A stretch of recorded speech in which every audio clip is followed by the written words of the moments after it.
تعالى منشيه. احنا في معرض سيلاند. بصراحه المعرض ده بقى فيه شويه حاجات كده خطيره مش موجوده عند الناس كلها. تعالى كرانشي. بص العربيه دي بتمشي 90 كيلو في الشحنه الواحده. تمام. بتشحن في 6 ساعات.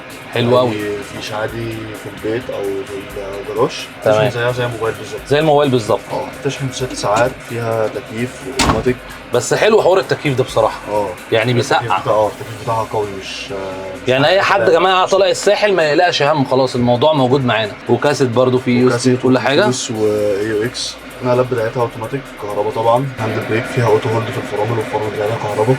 السقف ده بيتشال ولا؟ ده ممكن يتشال. ده برضه بيتشال. سعرها كام بقى كرانش؟ دي ب 350,000. 350,000. بس احلى حاجه بقى في الموضوع بصراحه ان الكنبه اللي ورا كبيره، يعني ممكن تكفي 3 اشخاص مرتاحين. حتى لو 2 قعدوا هيبقى قاعدين رجليهم مرتاحه جدا. شايفين حجم العربيه ازاي؟ شايفين الازاز؟ بص يا عمرو كده تعالى من ورا العربيه. ورا هنا في شنطه، وشايفين بقى الازاز تحس ان انت قاعد بانوراما كده. طبعا ظهر العربيه شكله حلو جدا. يعني الناس اللي بتدور دايما على حاجه جوه كومباوند، جوه مثلا قريه سياحيه، الموضوع ده هيبقى بالنسبه لهم لذيذ جدا. شبه بالظبط فكره الجولف كار، بس الموضوع جديد ان انت بقى قاعد جوه عربيه فيها تكييف، فيها سماعات، فيها دلع شويه يعني كده. وهنا برضه سيفتي اكتر، ان هي ما بتتقلبش. سيفتي صح. لان انت مش ممكن تعمل عربيه او صح. انت بتجري.